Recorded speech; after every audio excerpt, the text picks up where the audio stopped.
Okay, we're going to talk about ACT reading, prose fiction passage, Rough Waters. So we got to remember when we're thinking about the ACT is testing close reading, but also fast reading. You have about 8.5 minutes per passage.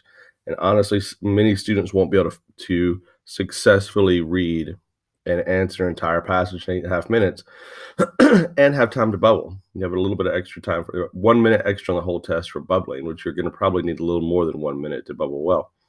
So for a lot of students, you're going to need a strategy to finish the test. As we're thinking through strategies and these passages, there's two large categories that ACT puts their reading passages into: inference and reference. The one we're doing today is a prose fiction passage. It's over here on the inference side. Prose fiction or literary narrative. They go back and forth. Literary narrative, nonfiction, prose fiction, fiction. And so it's going to be inference questions, but inference is only slightly inference because every answer on the ACT can definitely be supported with evidence from the text. So if you haven't seen me do this passage before, take a minute and pause and read this passage called Summers in Alabama. Okay, so now we're going to do question 2. The narrator considers the weather in Alabama during the summertime to be humid and extremely hot, unbearably hot and miserable. Those two sound the same. Cool and breezy, pleasantly familiar. So got opposites here, right? Pleasant and cool, extremely hot and miserable.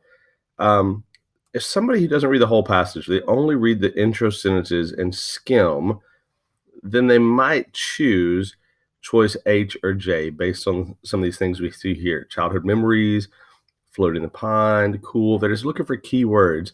They might choose H or J. But if you've read the entire passage, we know those would be the worst choices. So how do we choose, though, between humid and extremely hot and unbearably hot and miserable? You might pick up on this word humid, maybe, and say, over here, I see some things that look like humidity. The heat came over me like a blanket, unwashed woolen blanket.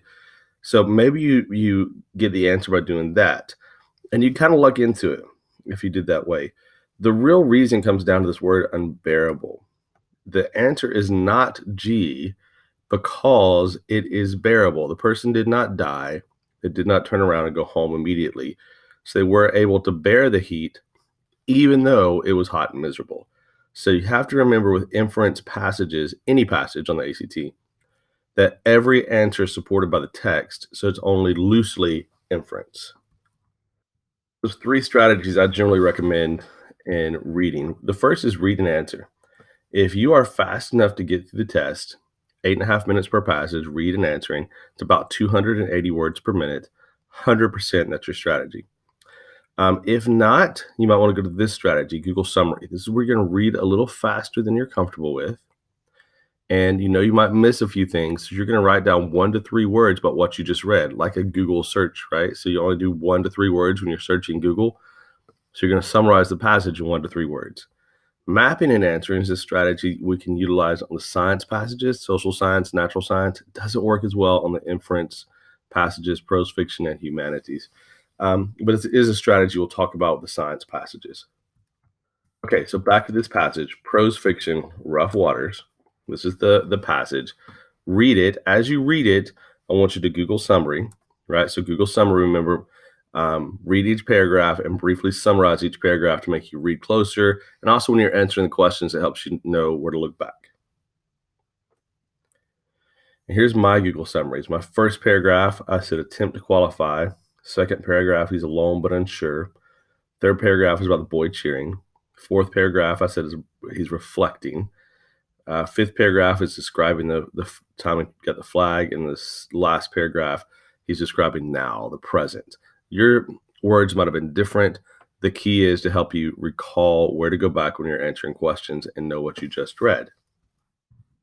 So now we're going to go to the questions. Number 1, the narrator of the passage can best be described as a swimmer who primarily, does he recall, remember, contrast, or chronicle? So I'm going to look in this first paragraph and this last paragraph. The first one, he says, one of my best races could hardly be called a race at all. So I'd say that's really remembering or recalling. So I'm going to get rid of C or D.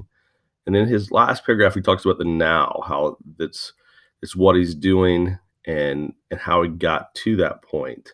And so I'm gonna go with choice A, recalling the swim of his life and the factors that motivated him during that swim. We could also go over here where he talks about the boy cheering, right? This third paragraph down. That's a factor that motivated him while he swam, but it's definitely A or B. I think if you were uncertain when you get to number two, you might come back and say, "Oh, wait, it was definitely A in the last one," because this one makes you do a chronology of what happens, which means that you're going to know he's recalling all the factors that motivated him during the swim. So this is a tricky question. Number two is, which of the following events mentioned in the passage happened first chronologically? So chronologically means by time, not first in the passage. We're going to go through each one, starting with F. The narrator stood on the blocks at the Sunday time trial his senior year. So that one is over here in the first paragraph, and it says, one of my best races could hardly be called a race at all. I was a senior in high school, gunning to qualify for the U.S. Junior Nationals. The previous summer, I'd missed the cut by less than a second of a mile. Just the day before my high school meet, I'd come within 0.3 of a second. Okay, so just the day before, and he's talking about what happened his previous summer. So this is sometime during his senior year that this is occurring. So I'm going to put a number 4 beside that one because there's 4 things here, and I'm going to go up and down from there. Then I know he's swimming, so I'm going to go to choice H, which is in the same place. Okay, he swam the 500-yard freestyle. So now he's swimming in it, so that's going to be 5. First he stands on the blocks, then he swims. So that's 4 or 5, so I know that 4 happened before 5. Kind of a complicated question. Okay, G, the narrator leapt out over the diving well in late September. G is right here. Well, that one's over here by the flag, right? And so we're going to pull that one up. That morning swimming, I remembered a day in late September the year before. Okay, so it's a whole year before that happened. So this one's going to be a 3. It happens before he's the time trials. Now let's do the last one. The narrator heard a boy from a rival school cheering. That one's down here, and that's happening in the moment while he swims. So that's 6, 3, 4, 5, 6. Which one happened first? Choice G, right, is what happened first. Chronologically, not first in the passage. Kind of a time-consuming question. One, you got to pick up on the little hints. Previous summer, late last year. So you got to go figure out what's going on with the passage. Okay, number 3. The narrator describes the natatorium. Natatorium, if you didn't pick up on, is an auditorium for swimming, as being nearly empty of spectators the day of his race in order to do what? So we can look at our choices. Illustrate, demonstrate, explain, identify. And over here is where we're going to find it, where he's alone but unsure. The time was still on the blocks. I was not only the only one in the race, I was practically the only one in the natatorium. You hear my dog in the background barking probably. What is he doing there? Illustrating the perfect racing conditions he had hoped for weren't likely to occur, demonstrating the expectations, explaining to the narrator's coach, or identify why the narrator felt a rush of energy. And he's talking about racing conditions, right? There weren't other people there. He was alone. He dove in. He was angry and disheartened. Those are keywords you pick up on, having missed the cut the day before, and had little belief that I could go any faster today. So he was not in the right state of mind, wasn't the perfect racing conditions for him.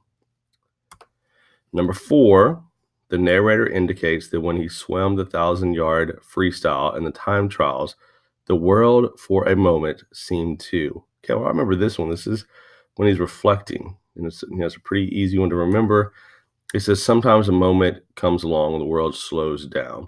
So that was pretty straightforward. J, the world slowed down, allowing him to reflect in real time. Be careful with choice H. It's not moving in slow motion, as did everything around him. The world doesn't really slow down. It's just seeming to slow down. Time for him takes a different momentum at that moment. 5, the passage indicates that during the narrator's swim of the time trial, he understood for the first time. Well, this one's going to be here in the now. So what did he understand there? He understood not later, but right then in the water, how little this swim added to the world. Spent more than a year training. When it finished, the world being different. And if no one else cared, the swim was mine alone. It mattered because it was now, right? The swim was an event important to him alone. Great realization. C. Based on the passage, the end, the narrator mentions in line 80. So line 80, that's an easy one to find. Okay. I was out of laters. This was the end, and I made my choice. I cashed in the energy I set aside for climbing out of the pool and unfolding my towel and tying my shoes. So it was his final pursuit of fitness, last chance to qualify for nationals, memory of the final Friday practice, or ultimate realization he defeated other competitors. Well, at this point, he hasn't defeated anyone yet, and it's not remembering Friday night practices. And final pursuit of fitness, fitness can go on for your life. So it has to be G, his last chance to qualify for junior nationals. End of his senior year, junior nationals. There we go. The narrator of the passage characterizes the time trial in Houston. So we find that one over here. It was an informal, unadvertised event being thrown together at the last minute. So D, an informal swimming event put together at the last minute. That one's pretty straightforward, straight from the text. Easy question. The statement, that's where you're going, now hurry up, can most likely be attributed to. This is a really tricky question, actually, and a lot of students who do this one get it wrong. So we find that over here. He squatted low to the water and pointed his finger towards the end of the pool. So this is the boy, he says, from a school I hardly know, right? He says he squatted low, pointed his finger as if to say. This is the tricky part. As if to say means he's not really saying it. The swimmer can't hear it. Okay, that's where you're going. Now hurry up. I thought if he's cheering, maybe I'm close. So it's not the cheering boy actually saying it. So it's not F and G. It's H. It's the narrator as he speculates about what the cheering boy meant when the boy pointed at the pool. That's a tricky question. A lot of students will say G. They're attributing this to the cheering boy because they're missing that as if to say part. For the narrator, compared to practicing the outdoor pool, practicing in the indoor pool is. So this is around line 45-ish. All summer long, my teammates and I swam under an open sky. After this day, we would spend the rest of the season in a dank and moldy indoor pool. Dank and moldy, does not really like it, so the indoor pool is definitely less appealing. When the narrator heard jump in his mind while swimming, he is most likely remembering. Okay, so this is line 67. Okay, line 67 says, now it was March and it was down to my last opportunity, thinking about that day and hearing the word jump. And that day is up here, right, where he squats low and he jumps to try to grab the flag. So that's what the narrator is remembering at that moment. So his teammates command the day the narrator caught the flag. So F. Here's all my questions answered and annotated. Now on the test, mine would not be this thoroughly annotated because I annotated more thoroughly to show you. But you got to figure out what strategy is going to work best for you to get the answers fastest. If the strategy of Google Summary, as I went through it, as you hopefully practiced it, helped you, then do it. It takes just a few seconds to write down a word or two to know where to look back. If you can read an answer without Google Summary and you save you a little bit of time, if you know where to go, that's great. But you got to have that astuteness and quickness to do it. So hopefully you practice enough to find the strategy that works best for you so you can maximize your opportunities. Let me know if you have any questions.